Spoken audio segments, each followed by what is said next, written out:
What's going on, everybody? Welcome to the Ango Show Live. It is Tuesday, September 3rd, 2024, and today kickstarts a new season. That's right. That's because we're back to live streaming. However, there's been a couple changes to the live streaming schedule. We're doing things a little bit different this year. We've tested the morning format. We've tested the afternoon format. We've even tested the late night review format. And before we get live talking about WWE Raw and various other topics, I want to welcome you guys all to the channel today because we are in for a big change. Beginning today, Monday through Friday, we will be live at 12 noon Eastern Standard Time. And of course, the live streams will be available as video on demand. And then you could also head over to More Ango, in which certain topics will be clipped for that channel. At the end of the day, what we're trying to do here this year is build a actual streaming schedule, a consistent streaming schedule. And what that really might mean is that there is a chance that maybe viewership will be a little bit less than normal. Obviously, those late night streams are highly viewed, highly engaging, but I want to change that. I feel like sometimes we do those nighttime streams and we get tired and it's just been a long day and people have watched 2 or 3 hours of pro wrestling, and then to hear me talk for an hour or 2 or 3 hours, I don't want to do that. I want to be refreshed. I want to come in every single day, 12 p.m. Eastern Standard Time, and talk to you guys about the topics you care most about. Obviously, this is not going to change anything as regards to daily news videos, but live streaming will be a big deal. Now, with that being said, I just want to get the stuff out of the way because there is a chance that perhaps we're going to make some changes to the way we contribute to the channel. So I'm going to drop this link in the chat. And if you guys want to help me out, you don't have to do this, but I know we do get a lot of super chats. Super chats are always encouraged. However, YouTube wants to take a lot of money from those super chats. So if you guys do want to support the channel, and you don't want me to wait and have YouTube take more of your money that you are contributing to me, there is a link in the description that you guys could use to directly tip to me. That goes directly to me, and it's way less of a fee than what YouTube takes. So if you guys want to help a brother out, feel free to do that. You're not forced to do that. As always, we're going to show love to those who are members of the streams. We are going to show love to those who tip and drop super chats, and of course those who subscribe to the channel. So if you guys do want to support the channel, that is a great way to do it. Of course you can start, super chats and stuff, but just keep that in mind. YouTube takes a little bit more of that cut, which it's unfortunate. So you're not forced by any means to do that. You don't have to subscribe. You don't have to like the stream. You don't have to share the stream. You don't have to super chat. You don't have to do any of that. But as you guys know, this is the business that I absolutely love, and engaging with you guys is always a pleasure, regardless of whether or not you give me money. But I know sometimes people will drop super chats and then YouTube takes that cut, and that's pretty unfortunate. Another way that you can support the stream, it's actually free. Just simply click like. That's always helpful. That's always huge. One of the big things that I really want to do here is create an engaging show. And, today, for example, we're going to talk about Monday Night Raw. We have to talk about Monday Night Raw. I thought it was a great Raw, but there's other topics and other things that I want to talk about. And of course, one thing that I really want to do too, for those who tip the channel or super chat the channel, I want to talk a little bit more in depth about your topics. And sometimes what ends up happening is we get some really good super chats. I know Phil dropped a great super chat yesterday, and I feel like sometimes these super chats or these tips that come in, they actually could be a topic for a video. So just keep that in mind. If you guys are dropping a super chat and it's a good one, there's a very good chance that your super chat will be featured in a video. So do please keep that in mind. But definitely a lot of stuff that I want to talk about overall. Before we begin, I just want to say thank you guys for allowing me to get that out of the way. We are live streaming across multiple platforms. We do have that working. We're no longer using StreamYard. We are fully in the mix. Also, one thing that I want to do as well is just give a shout out to our latest member who joined, Phil. Thank you for being a member. Lots of great things from Raw. We're definitely going to talk about that, and I definitely want to hear your guys' opinions on that. Today we did drop a new video, some WWE departures that were confirmed. A lot of crazy things happening in pro wrestling these days, and quite honestly, it is a lot to keep up with. And I feel like that's going to be the beauty of doing these live streams during the day. Even if it's less viewership, I'm okay with that. I'm okay with getting less viewers. I want my most loyal and most available people just joining me and talking with me. And that's what we're going to do here. The only exception to the live stream schedule will probably be pay-per-views. We will definitely do pay-per-view live reviews as they go off the air, but for the most part, this is something to keep in mind. You know, we want to create an engaging show with the most loyal fan base, and that's how we're going to do it. So if you guys want to support, drop a tip. You don't have to by any means, but you definitely could. And if you don't want to, no big deal. If you guys want to drop a super chat, you can, no big deal. But it guarantees that your questions, comments get read. And don't forget as well, in this particular situation, we have the beauty of kind of going on the air for as long as we want. There's really no restrictions. So there's never going to really be a time limit to these streams. The more engaging they are, the more that we stay live. So yeah, I don't know. I'm glad we got that out of the way. I don't want to be talking about all that shit. Hopefully you guys are all having a great week. Hopefully you guys had a great Labor Day weekend. And I'm just super excited to be live again and like actually do this stuff, because this is going to be a fun time. Fall weather is here. I don't know where you guys are at, but in Detroit, it was 40 degrees this morning, which is absolutely insane, but I love it. I love every single part of it. I think I'm super tired of summer, and once we got through SummerSlam and now we got through Bash in Berlin, I just feel like I want to be cozy and I want to be enjoying pro wrestling and I want to do all that good stuff. We should give a shout out to Right Hand Cam. Cam dropped a $2 super chat to kick us off. He says, do you think WWE is failing Jay Uso right now? This is a great question. So let's talk about it. Cam wants to know if WWE is failing Jay Uso.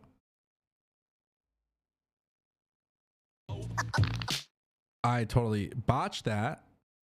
See, guys, we're live. That's what happens. But yeah, Cam, Right Hand Cam wants to know if WWE is failing Jay Uso right now. And I actually think this is a very interesting topic, considering that Rikishi has been super outspoken. Quite frankly, I don't actually agree. I actually don't agree whatsoever, because truth be told, I think WWE has something special with Jay Uso, and Jay Uso's kind of in a weird situation right now. And I kind of want to explain this. Jay Uso is a talent who broke away from the bloodline and absolutely took off as a singles guy. And I don't know if WWE truly anticipated what happened with Jay Uso, but if I'm going to be completely honest with you guys, what Jay Uso has done has become super incredible to watch, because the merchandise is selling, the crowd is going crazy. He's got the fireflies, he's got the yeet stuff. But WWE has Jay Uso in a situation where they can't elevate him to a championship, because I think it's inevitable that WWE wants to bring him back to the Bloodline saga. Now, what's really interesting is WWE's potential plans. There's rumors that WWE will have Cody versus The Rock at WrestleMania 41. And then in London at WrestleMania 42, the rumor is that WWE is going to have Roman versus The Rock. We don't know what the hell is going to happen, obviously. But if Jay Uso is going to get involved in the bloodline stuff, I feel like they can prolong that for another year. And so if that is the case, then yeah, WWE is failing him. But if they do have imminent plans for him, and if they have plans for him to join the bloodline immediately, then it's a little bit different, because in that case, I don't think they're necessarily failing him. I think they're just utilizing him on TV and trying to do something with him on TV in the meantime. See, the thing is, everything's about timing. And I feel like for WWE, one of the big things that people need to understand is that sometimes you could push somebody at the wrong time, and sometimes you could push somebody at the right time. And because it seems like Jay Uso's career is currently in limbo, that's where it makes it a little bit more difficult to understand exactly what they're supposed to be doing. But I think Jay Uso is so talented, and obviously they got this Intercontinental Championship stuff, and then they got this stuff going on with Rhea and Damian Priest. I don't feel like Jay Uso is being failed necessarily because of the fact that he is so incredibly hot. I think that what we really need to do is wait and see what is going to happen with Jay Uso. I think that's really, it's the waiting game, right? Because you don't want him to cool off. And that's actually one of my biggest fears about him going back and reconciling with Roman Reigns. Like, I genuinely believe that. Like, what they do with him and going to Roman Reigns and rejoining the bloodline, like, that worries me, because is that going to cool him off? WWE has to be very specific in the way they approach that. I really do think they got to be specific in the way they approach that, because quite honestly, if they have plans for Jay Uso to join the bloodline, okay, and imagine this for a second, he rejoins the bloodline. Well, right now he's a Raw superstar. The reason why he's a main event talent on Raw is because there is a need for him to be a main event talent on Raw. When he goes to SmackDown to rejoin the bloodline, that's a little bit different. That is actually way too different, because now he's not even involved as a singles act. I mean, he's just going to be Roman's bitch. And I think that's where things get a little bit tricky. And I don't want to see WWE get to that. I don't want to see them get to that route, is my point. I don't want to see them get to that. I don't know if this makes sense. And I'm going to try my best here to like really, really, really understand what is happening here. But I think it would be a lot better for WWE if they were in a situation where they can have Jay Uso work Raw as main event Jay Uso and pull up to SmackDown in some light that is different. Like, I don't know what exactly it will take. I don't know exactly how they'll go about it. But if like, I don't want to see him permanently move to SmackDown, is my point. And there's got to be a way for WWE to do that with Adam Pearce and Nick Aldis. I know a lot of people will talk about the brand split too, but quite honestly, if I could be truthful to everybody, I don't really give a shit about the brand split. If it means that the storyline will be better and Jay Uso will not be stuck in a situation where he is like, where he's in if he's in a situation where he's not being buried, dude, if you could protect him as a main event talent and be a guy that helps Roman Reigns, that's huge. But if Jay Uso is going there to tag team with Jimmy and then lose to Tonga Loa and Tama Tonga, that's where it's like, that's where it really matters to me, quite honestly. Like, I genuinely believe that. Like, that's where it really matters to me. So, yeah, look, listen, Cam, I think it's a great question. Do I feel like they're failing him? Rikishi will say that they are. I don't. But it's a trickery, slippery, shitty slope to be on. Like, Jay Uso's career could literally be killed if they don't handle this the right way. And I do think that is the most important thing for people to understand, is like, you could really screw somebody's career if you don't play this right, because Jay Uso's already a main event talent. Jay Uso's already like Jay Uso would not be like, you want to have him go up against Dragunov, and you want to have him go up against Braun Breaker, and you want to have him go up and do all these things. Like, there's a lot of things that you can do. Like, I don't know.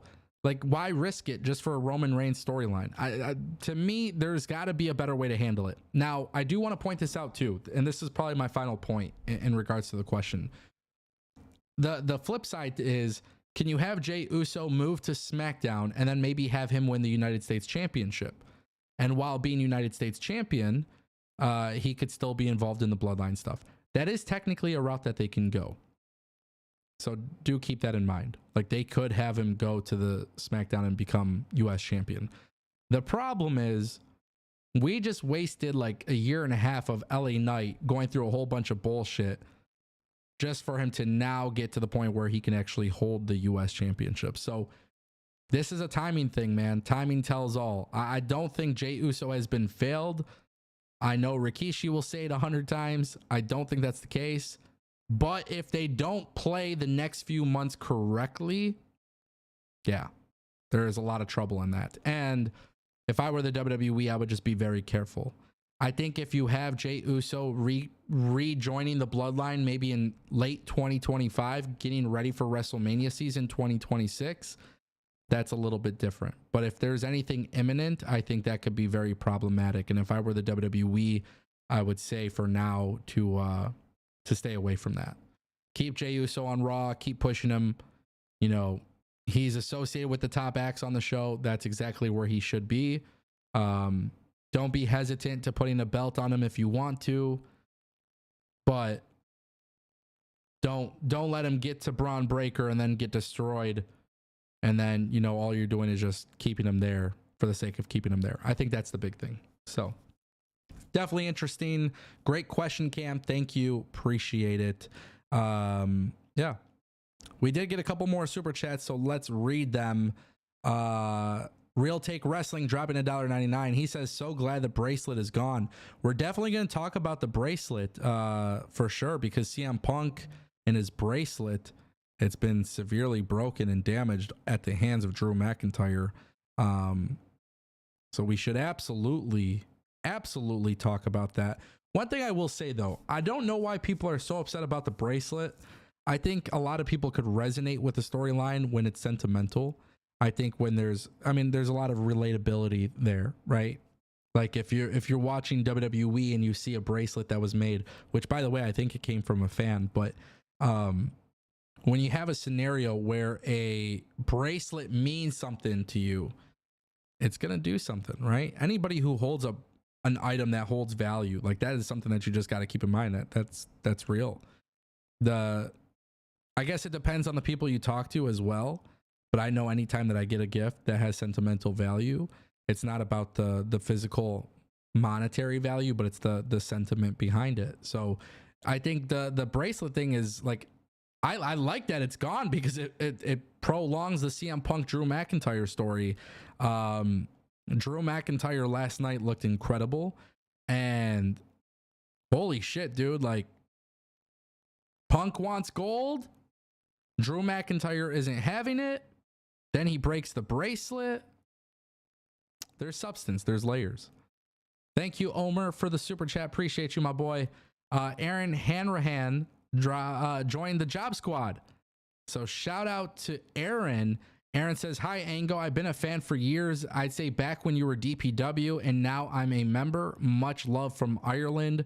Shout out to you, my boy. Appreciate it. Appreciate the love. It's always cool seeing people from other countries show love to the channel and to the show. So I definitely appreciate you becoming a member. It means the world, man. It means the world, and super excited to see what happens, a year from now, right? The show, the channel, everything keeps growing. And I'm just super excited about everything that's happening in pro wrestling. And we have a bright future on this channel. The channel's growing, and you guys are the best audience ever. So I appreciate that. Thank you. Phil dropped a $9.99 super chat. What are your thoughts on the whole Sami Zayn Gunther situation? I know that I heard a couple of weeks ago that Jay and Sami would go after Judgment Day in the tag titles. I hope they just don't scrap it. This is actually a really interesting question, because what part of my notes that I had written down initially was Sami Zayn and Gunther is a good idea. However, this is also another situation that, like, I feel like it should be discussed. Timing is everything. And I feel like Gunther's reign is going to be so long and so good that we are getting to the point that, like, it's kind of like the Intercontinental Championship reign that he had, in which I think it was very obvious we knew Gunther was going to retain. And I don't know how I feel about that. Like, if I could be honest with you guys, like, I don't want these matches to be predictable. And I don't want Gunther and Sami Zayn to be rushed. I want Sami Zayn versus Gunther at WrestleMania. But CM Punk wants gold. Maybe WWE, they pretty much like have a long-term plan of who's going to take the belt off Gunther. And I don't think it's going to be Sami Zayn.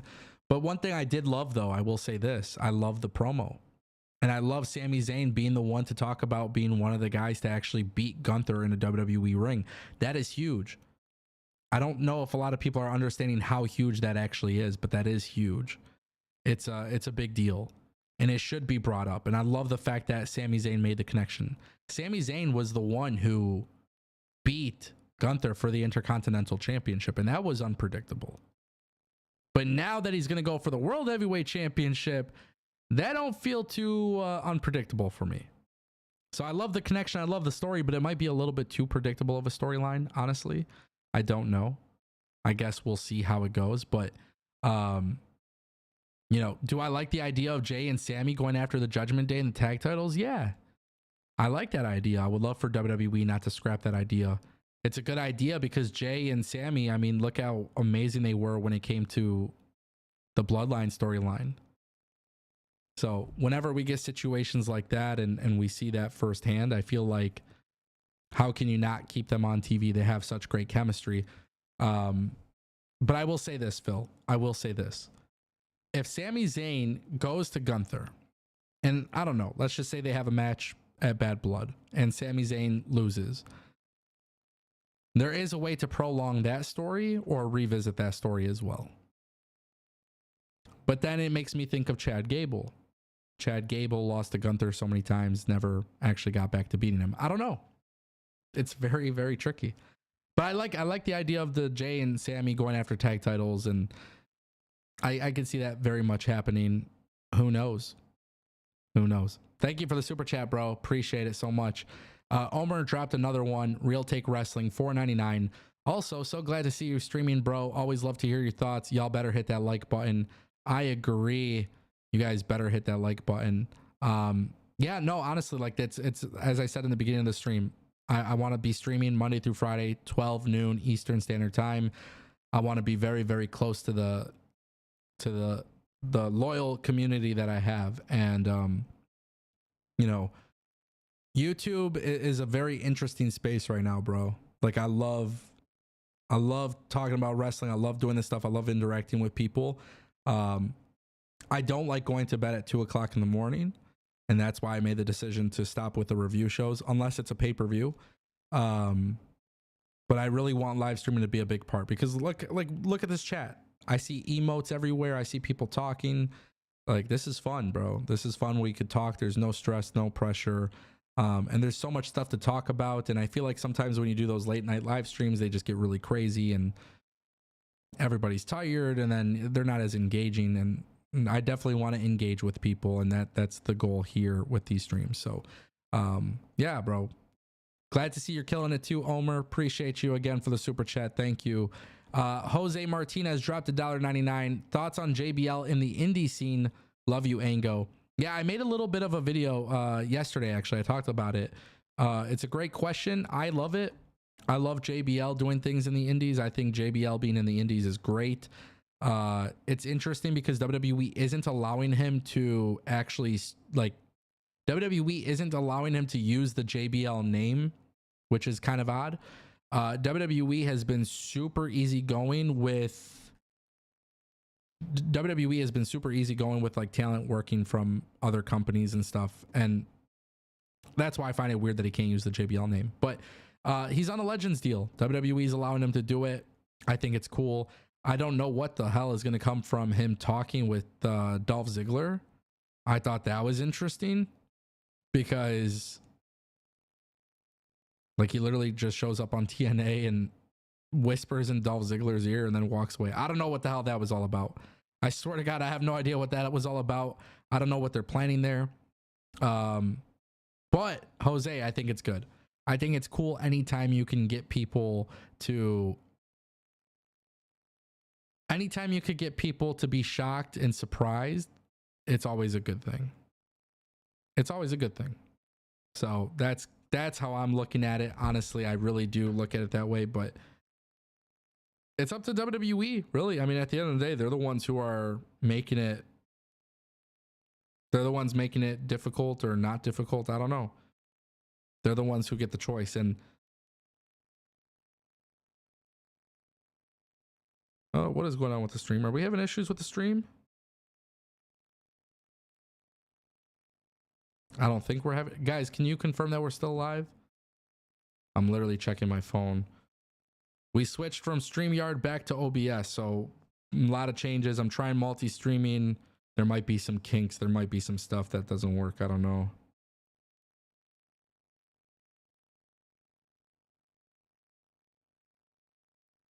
Nope. Okay, we're good. Okay, cool. Yep, perfect. Okay, everybody's telling me we're still live. Perfect, perfect, perfect. Yeah, sorry, I don't want to be like that weird guy that's like getting off the script, but now that we're using StreamYard again, or now that we're using OBS again and multi-streaming, and we got new plugins and all these different things and alerts, I just want to make sure they all work. I'm also live vertically on YouTube. At least that's what OBS is saying, but I don't know if that's working, so I can't really see. But yeah, nonetheless, we'll keep it moving. Thank you, Jose, for the super chat. Everybody's saying we're good, so I appreciate that. So yeah, let's talk a little bit about some stuff, right? I think we should talk a little bit about WWE Raw. First, let me ask you guys, what did you guys think of WWE Raw? Let's actually drop a poll in the chat, because that's going to be really interesting. Did you enjoy WWE Raw? It's a simple yes or no question. I don't need to add something in the middle. But chat, I've added the poll. I'm very curious what you guys think of WWE Raw. And go ahead and let me know in the chat what you guys thought about WWE Raw. Did you guys enjoy it? I want to see some of your guys' comments, because I do got stuff to talk about with Raw.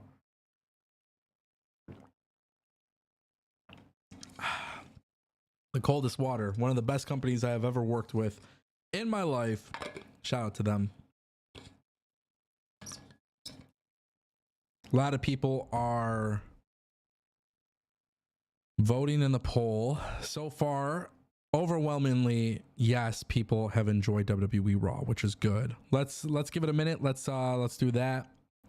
Phil says we got to talk about Joe Tatur. Yes, 100% we absolutely do. And we will absolutely do that.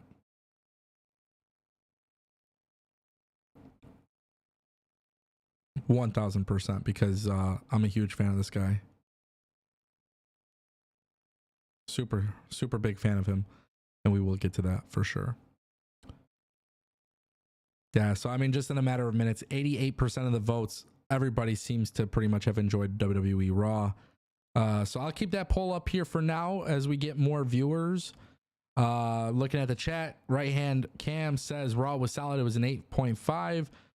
Aaron Hanrahan says, I thought it was good. I really liked Dragunov and Lee.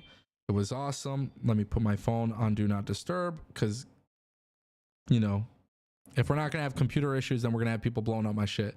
I thought it was really good. I liked Dragunov and Lee wrestling. It was awesome. Yeah, so let's talk about like the overall episode of Raw. I don't want to talk about things specifically like match by match by match by match. I think there's a lot of podcasters who do that, and that's really cool.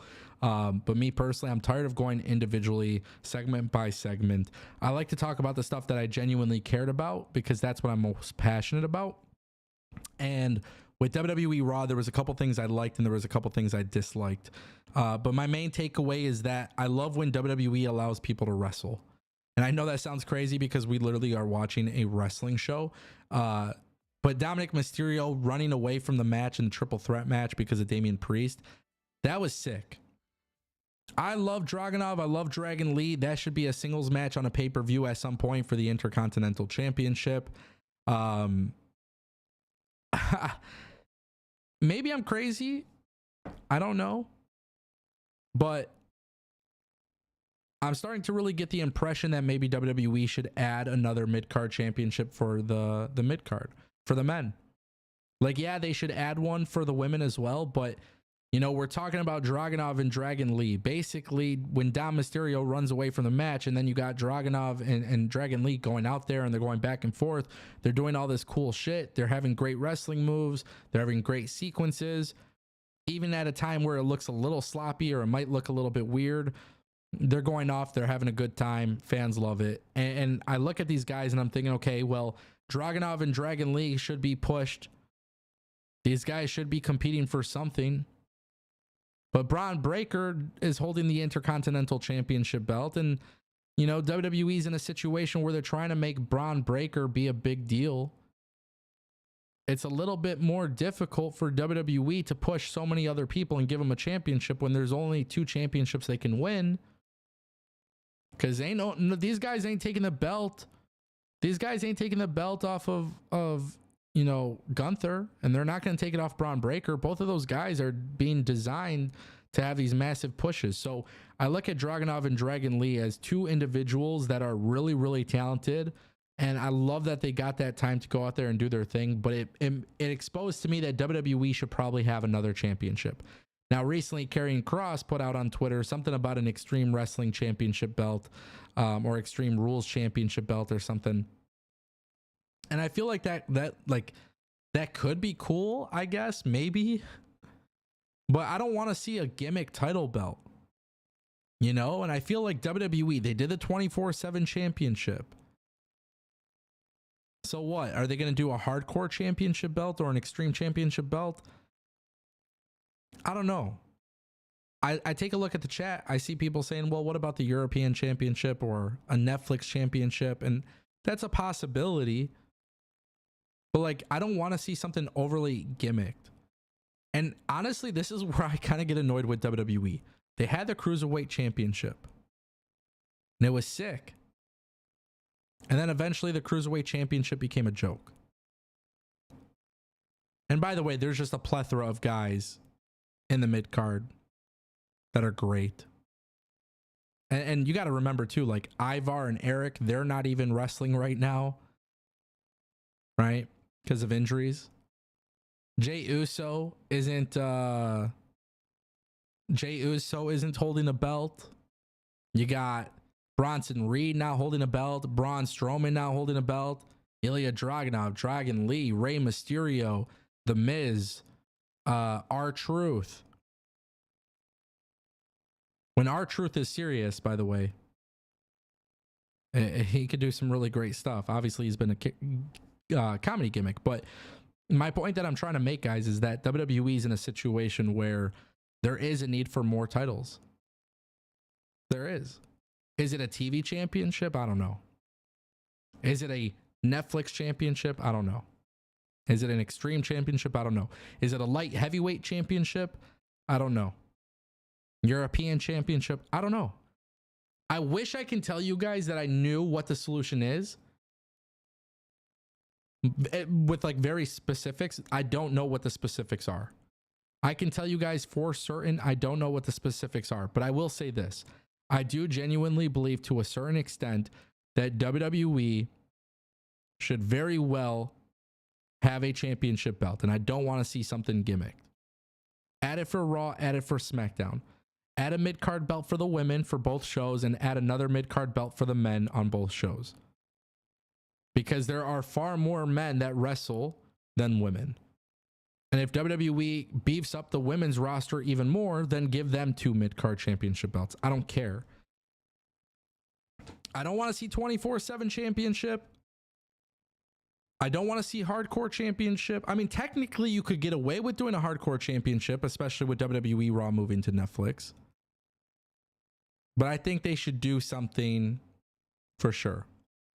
What's really interesting is I see Cody, he just mentioned the chat. He says, add a title that floats through all 3 brands. And I guess that technically could be a possibility. That could be.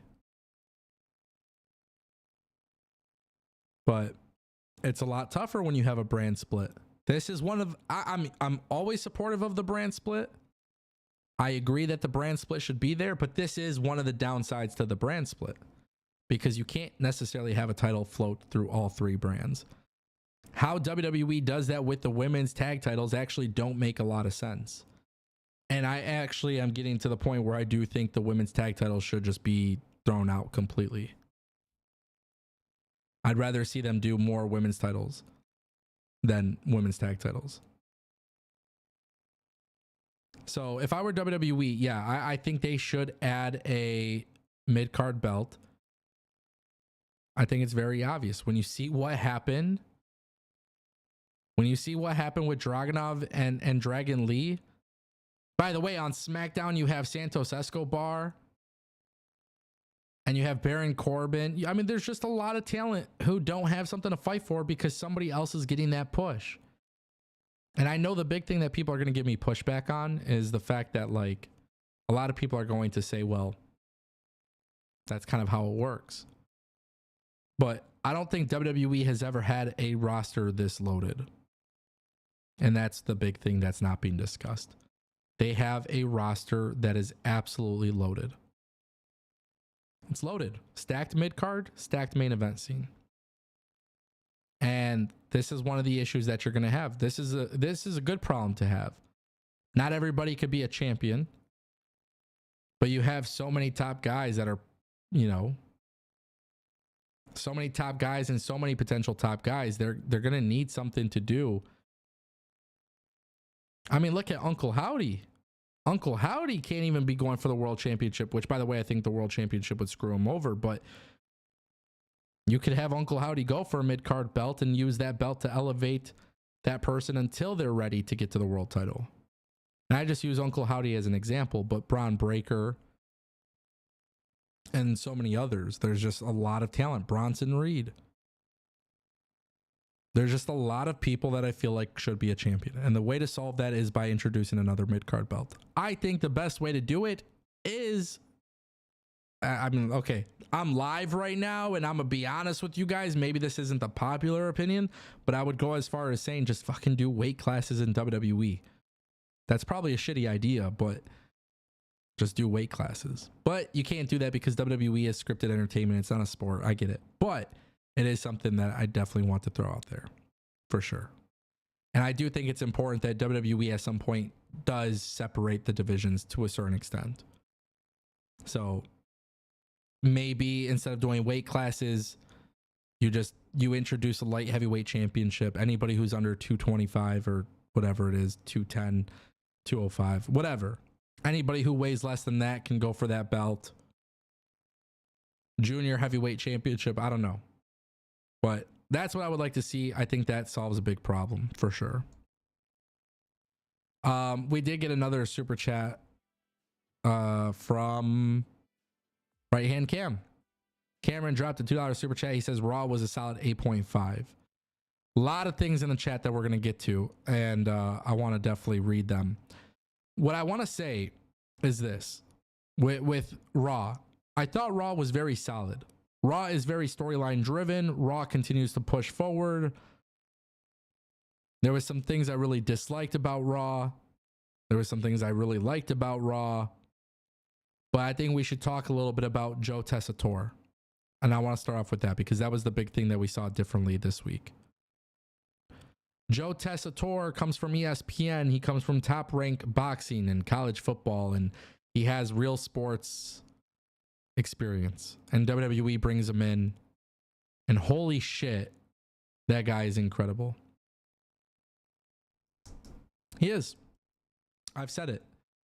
I said it yesterday, literally after the cold open for WWE Raw. I literally said that Joe Tatur might be my favorite commentator in WWE history. I know it sounds crazy, and I know a lot of people may not agree with me, but the reality is WWE finally has a sports-based commentator who literally fits in with the new WWE vision. So I enjoyed WWE Raw, but I think part of that had to do with the fact that they had new people narrating the stories. Now, I get it. Joe Tatur is not somebody who he doesn't know every single move. He doesn't know every single detail, but that guy has a voice that completely changes the way the show is being watched. And, you know, personally speaking, I think that's what WWE needed. I thought he was better than Mauro Ranallo. And he sure as hell was better than Jimmy Smith. And so what it really tells me here now more than ever is that WWE has something good on their hands, which is that WWE has a sports entertainment product that for the last 20 years has leaned very heavily into the entertainment side, and Triple H has found a way to balance it between entertainment and sports. TKO buys the company and merges it with the UFC. WWE brings in a guy from ESPN Monday Night Football that understands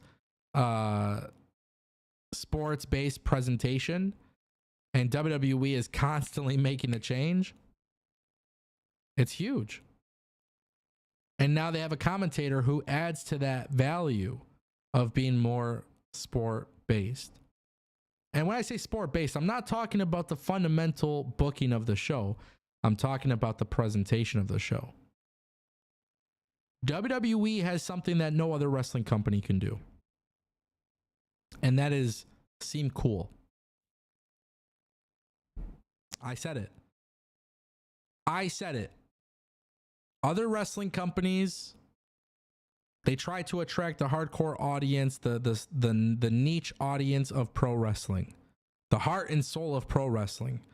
And WWE, I feel like, has gotten really good at appearing cool and mainstream, dealing with rappers and performers and entertainers and dancers and comedians and athletes and big brands, and WWE has figured it out. But they didn't figure it out just from a PR perspective. They figured it out from a presentation standpoint. WWE has a very cool feel to the way it's presenting its product. And that's why I think Joe Tessitore is like the perfect commentator. Like, I swear to God, when they opened up WWE Raw, I'm telling you guys, I was like, yo, this guy's meant for it. And when they announced that he was coming to WWE, I was like, hey, I know who he is, because I obviously watch ESPN, I watch other sports, I watch boxing.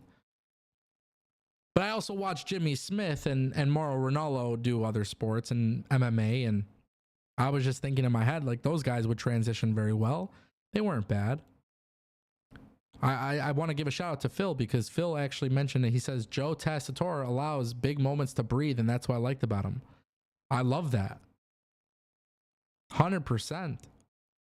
But you know what else I liked about him? When the whole bracelet thing happened with Drew McIntyre and CM Punk, listen to Joe Tessitore's reaction to that. You would think it sounded like a freaking guy got his ass beat in a UFC octagon. It sounded like somebody got KO'd, bro. So I like that. I like that it's a breath of fresh air. Michael Cole is so good at play-by-play. And now you have Joe Tessitore doing play-by-play for Raw. He seems like a good fit, man. I genuinely hope WWE allows this. I hope YouTube. I hope WWE allows him to do his thing, because that's going to be the big thing. It's just allow him to go out there. Allow him to do his thing. He sounds natural. I look forward to seeing what he does. And it goes back to WWE's presentation and stuff. But let's talk a little bit about that for a second. Let's talk a little bit about presentation. WWE adding a little ticker on the side of the screen, and it says still to come, or today's highlights, right? Nice addition to Raw and SmackDown. Or when they show on the bottom lower third, they do something for their announcers, and they have a picture of everybody, and it's Alicia Taylor and, you know, Jackie Redmond and Wade Barrett and all of these people. I love that. I love that. So WWE Raw has completely changed the way I view wrestling. WWE Raw has done a very, very good job presentation-wise, and that's where I want to start with talking about Raw. There were some other things that happened on Raw, obviously, that I want to talk about. And I think it's important that people understand that as I say this, I'm telling you guys my reactions from this 24 hours after it happened. Okay? So this isn't, you know, sometimes you watch something, you get excited immediately when it happens, and then later on you think it sucks, or immediately you think it sucks, and then later on you're fine. So let me be very, very clear on where I stand with WWE Raw. I absolutely love the Intercontinental Championship tournament. I like the triple threat matches. I think that's great. I'm very, very big on WWE continuing storylines. WWE is doing this continuity with the Creed brothers, and not only just the Creed brothers, but Alpha Academy, and then of course the Wyatt Six. So for those who missed it, we had a 6-man mixed tag team match between American Made and the Alpha Academy. Otis, Tozawa, and Maxine versus Julius, Brutus, and Ivy Nile. I loved it. And I got to give props to Maxine. Maxine's actually like really improved in the ring, which I don't think that gets talked about a lot. She improved a lot in the ring. She actually has a really cool ass kip up as well. She's doing knee strikes and shit like that. She's getting a lot better in the ring. I love it. I love the way they booked this match. I love the way that Ivy Nile was the one to pick up the win. And I love the fact that Chad Gable immediately after is getting confronted by Uncle Howdy. And there is a challenge that was accepted for next week's episode. And it's a 4-on-4 tag match. American Made versus the Wyatt Six. And I love that. Nikki Cross will be wrestling. So will Ivy Nile. This is an example. This is an example of WWE having one storyline crossover and integrate into another storyline. And they've been able to do that. And I feel like WWE has done a great job of excelling at that. And that's where I get a little bit more happier with WWE. Where I am a little bit nervous is how they plan on booking that 4-on-4 tag match next week. Because I honestly don't know what the hell they're going to be doing. I have no idea what they're going to be doing or how they do it. But what I will say is this. If WWE has the Wyatt Six lose, they got to be very freaking careful with that. Because this is a feud where I don't feel like both teams should be losing. Like, I feel like if the Wyatts lose, it's really, really bad. And I kind of want to see WWE do something. I want to see the main event, and I want to see this match, like, not end. I don't know how they would book it, bro, but I'm talking, like, I would love to see them go through, like, some really crazy way to end the show. I don't know what it would be. I don't want to see something supernatural, but I want to see them try something really weird to protect both groups. And when I look at the women's wrestling portion, this is going to be Nikki Cross's debut as Sister Abigail or Abby the Witch. So I don't know what she's going to look like as a wrestler, but I am intrigued by that.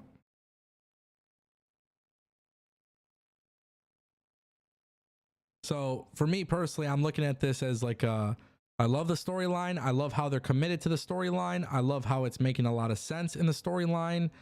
What I'm not liking is the fact that, in my opinion, right now as it stands, I'm not liking the fact that both teams are being booked when they can't afford to lose. I should also point out too that Alexa Bliss posted a photo of her in her dark, sinister gimmick. So I don't know what the hell that's going to lead to, but I'm really curious about that too, because I do feel like Alexa Bliss will be joining. I do think she'll be there, and I think it'll make a lot of sense. So maybe they have Alexa Bliss get into that match next week. I don't know. But I guess really I can't judge next week. I can only judge this week. I like what they're doing to get to next week. I just think overall they're putting themselves in a very interesting spot. Yeah, let's talk a little bit more about WWE Raw. Sheamus, Ludwig Kaiser, Braun Strowman, Dragunov, Dominic Mysterio, Dragon Lee. All good stuff there. There's really no purpose other than the fact that it's a #1 contenders tournament. So, that's fine with me. That's completely fine with me. Not everything needs to have a storyline. But what's actually really crazy is that there is storylines involved, right? Pete Dunne going after Sheamus. Pete Dunne going after Trick Williams. Pete Dunne's causing a lot of problems in the WWE, guys. But look at them, staying consistent with the storytelling aspect of it. So I love it. These matches may not have the greatest purpose other than the fact that they're #1 contenders tournament. But when you got stuff like Dominic and Damian Priest kind of doing their thing, right? When you got that happening. And then when you got Pete Dunne going after Sheamus, like, again, it's WWE constantly keeping the storyline flowing. Crazy how it works. It's simple, formulaic storytelling. That's really what it is. And I don't know if you guys saw the stuff with Jackie Redmond and Pete Dunne. Highly advise you guys to check out that clip. Really, really good stuff. Really good stuff there. So I'm super excited about that. Damage Control. We got Io Sky going crazy on WWE Raw. She ends up getting a bloody eye, and I have no idea how the hell she was able to go on with this bloody eye. But Damage Control went up against Elba Fire and Isla Dawn, and Io Sky got pinned by Isla Dawn. Absolutely insanity. I love Elba Fire and I love Isla Dawn. I think they're a great tag team. I don't specifically care about the women's tag team division. The booking is better. There is an emphasis on it, but it's not that deep of a tag team division. So therefore I don't care. It just seems like it's the same 3 or 4 teams constantly holding the tag titles. So for what it was fine. WWE has Damage Control going face to face with Bianca and Jade anyways. Okay, we'll see how that goes. We get Zelina Vega and Shayna Baszler. I wish I can act like I care about this match. I really don't. I love the idea of more women's factions. I've talked about this before. I really don't know if I care about the Pure Fusion Collective. Maybe the name. I don't know. There's something about it. I don't know if I necessarily like it. And you know, that's the reality. So I didn't really care for that. It wasn't bad. I'm not saying it's bad booking. I'm not saying it doesn't make sense. I'm just not personally interested in it. But what I am interested in is the Judgment Day. I'm very interested in Rhea Ripley. I'm very interested in Dominic Mysterio. I'm very interested in the Wyatt Six and the Creed brothers. The CM Punk promo. I loved it. Now, keep in mind, Bronson Reed was originally supposed to be in the Triple Threat. He got COVID, so he couldn't appear on Raw. WWE announced that ahead of time. I was cool with that. I understood that. It would have been nice to see Bronson Reed in the tournament because Bronson Reed's got some serious momentum. Whereas Braun Strowman showing up backstage in front of Adam Pearce with taped up ribs after he was nearly freaking killed the previous week. Like, there was certain things that maybe they should have done.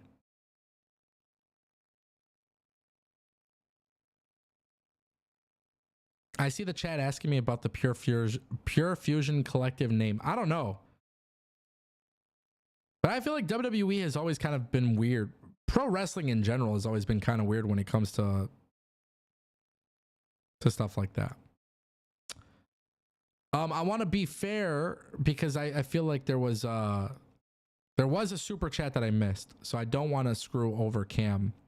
Cam dropped another $2 super chat and said, "Does WWE have a Jacob Fatu problem?" Yeah, they do. Jacob Fatu is really, really, really, really good, and now he's Solo Sikoa's bitch. What WWE should have done was put Jacob Fatu on Raw, so he could have bangers with Bronson Reed and Braun Breaker and Chad Gable and all these other guys. WWE does have a Jacob Fatu problem. He's really, really, really, really talented. Really, really, really special. So Jacob Fatu is going to be a very, very massive success for WWE long term. But in the meantime, until they get there, he's going to be doing the bloodline stuff because that's what WWE always does. The only person that hasn't been rushed for a push, or the only person that has been rushed for a push, is Braun Breaker. It didn't take them long for him to be a mid-card champion. But they could have done that with Jacob Fatu. And honestly, if I were WWE, I would have Jacob Fatu being the one to dethrone LA Knight. But that's just my opinion. But they do have a problem because Solo Sikoa, Jacob Fatu is everything that they want Solo Sikoa to be. And I do think perception is reality, and I think a lot of people are looking at that as a thing. I do. I think people are looking at that. I think so.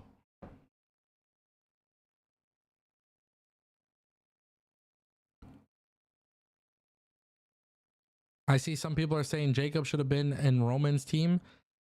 They're going to make that turn. They're going to make that heel turn or babyface turn at some point. That is for sure a true thing. They're going to have him turn. Look at him. He's already being Solo Sikoa's bitch. Handing over the tag team title to Tonga Loa. Yeah.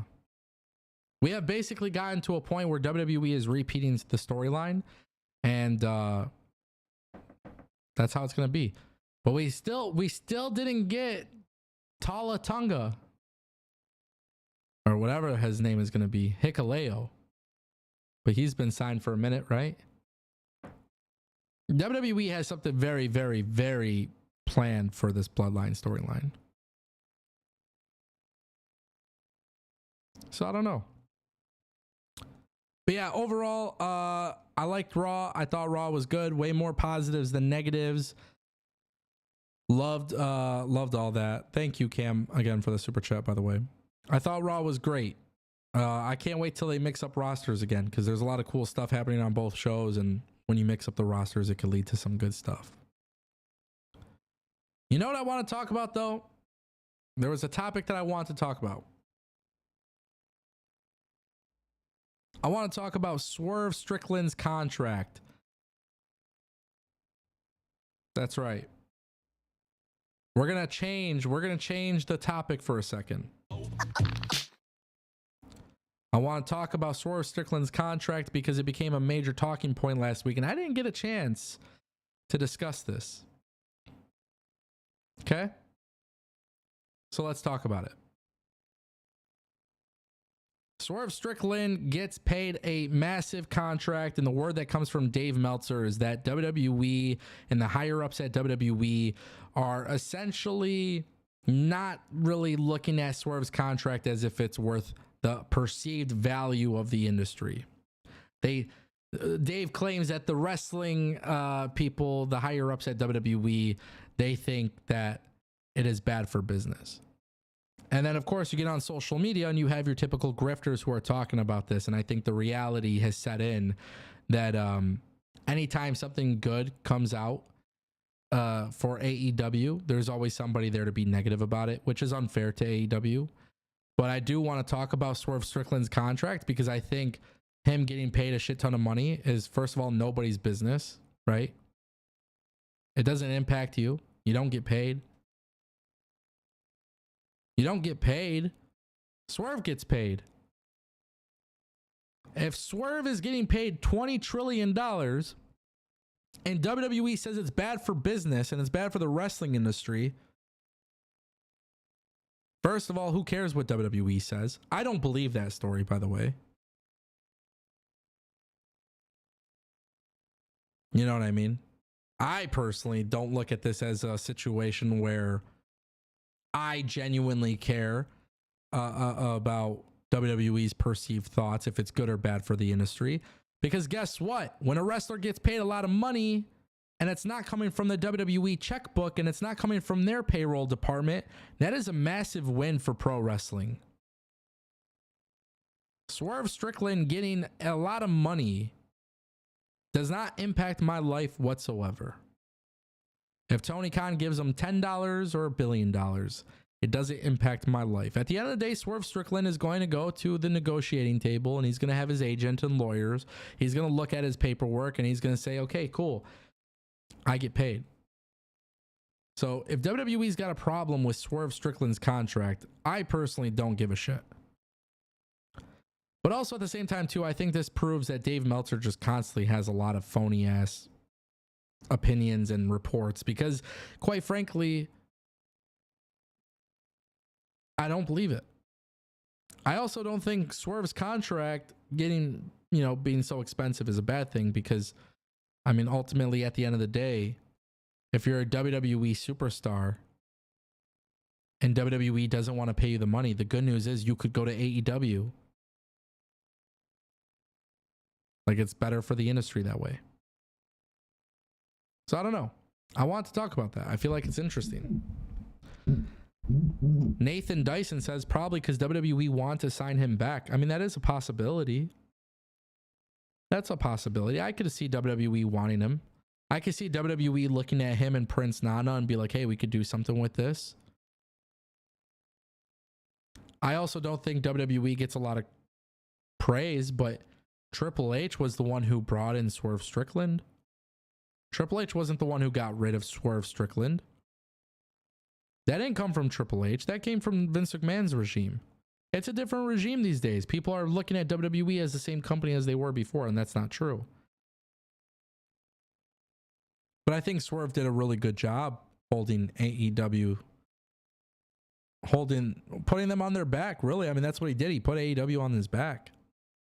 And the more that I hear about people talking about this and Meltzer, and I mean, if you really think about it, like, yeah, I mean, technically speaking, WWE should never be happy about another company existing, because if WWE had it their way, they could just pay out shitty ass contracts and sign everybody. But that's not what WWE can do anymore, because there is huge demand for talent, considering that there's another massive company. So I look at this as a win for pro wrestling.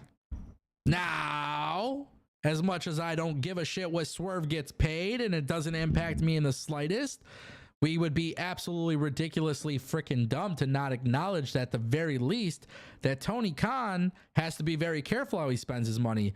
But I'm not pocket watching AEW, because at the end of the day, guess what? It don't impact me. If AEW folds and AEW goes broke, yeah, it does impact me, because obviously I talk about them for a living.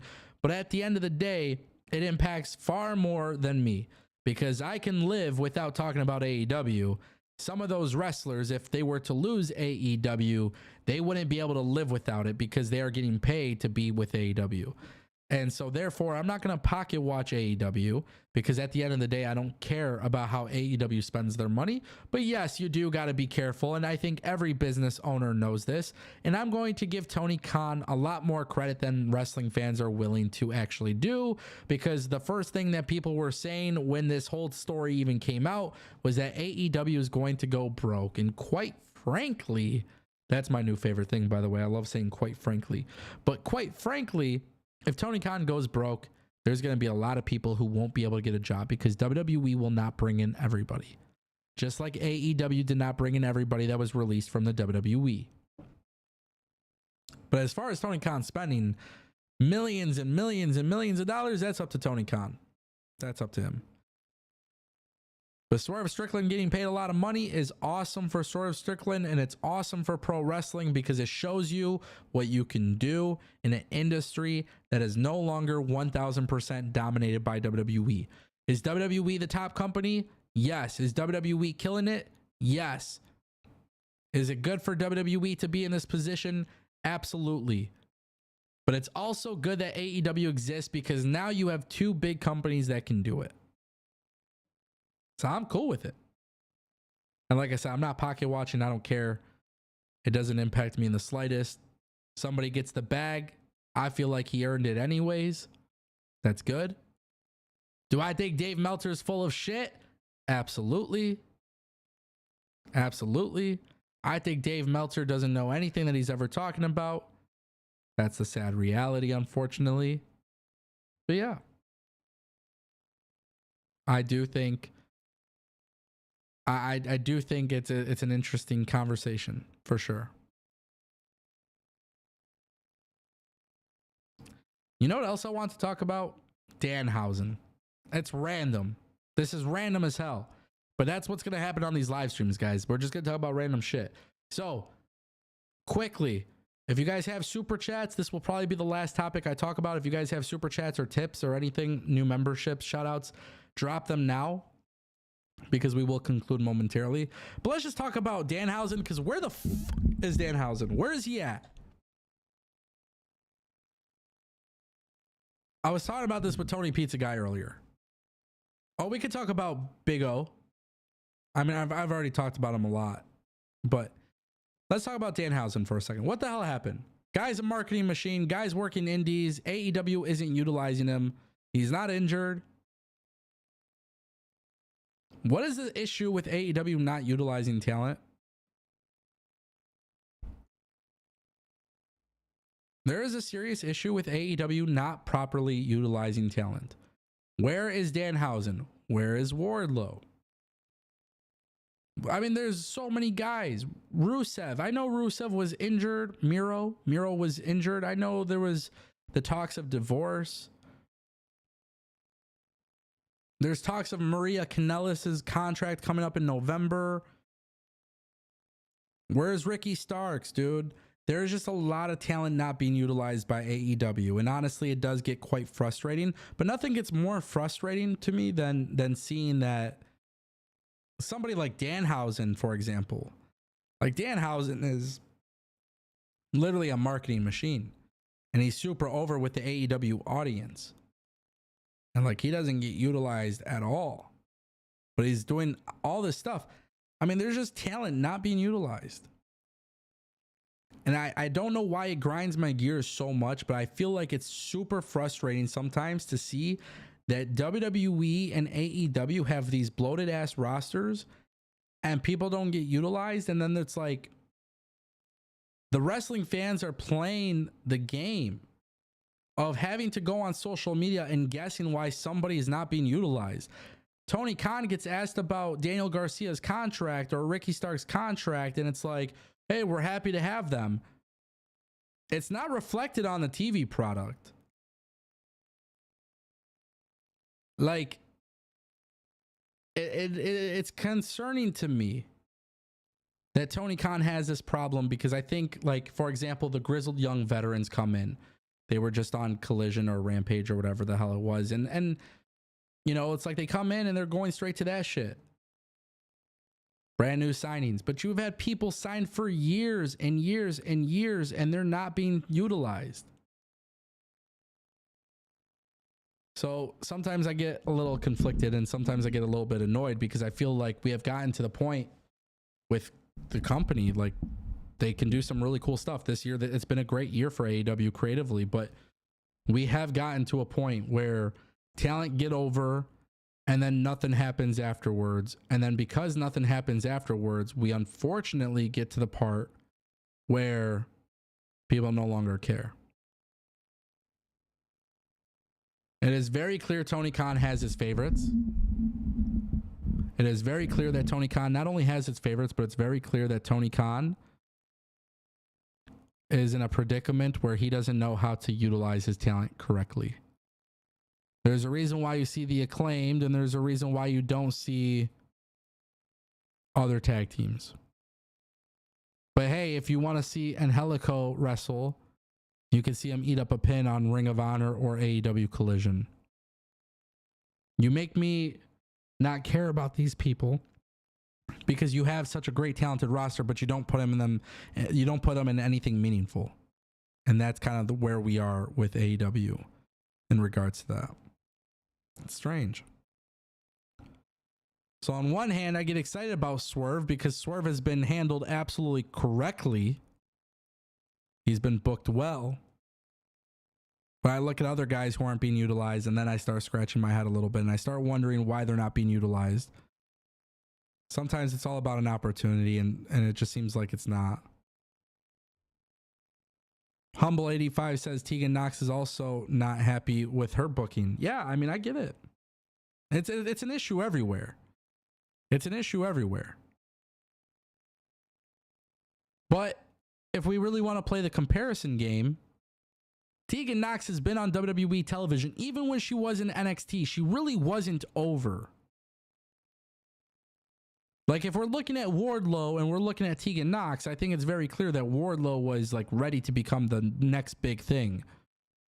And then AEW dropped the ball. It's not like Tegan Knox ever reached that reaction, got that type of reaction from fans. But I do agree, Tegan Knox should be at least booked a little bit. Or put her in NXT where you have all this fire ass shit happening anyways. The NXT women's division is so good. So it's an issue across wrestling. It sucks. It sucks. But it's for sure an issue. I don't know. Definitely want to get that out of the way though. Ladies and gentlemen, I appreciate all of you guys coming in, tuning in. I appreciate everybody who dropped super chats. I appreciate everybody who utilized the chat. This chat was absolutely on fire. And I appreciate you guys for that. Tomorrow at 12 noon, we will be talking a little bit about NXT. So keep that in mind. We're going to talk about NXT and we're going to talk about some other big topics as well. Hopefully you guys enjoy this format a little bit more.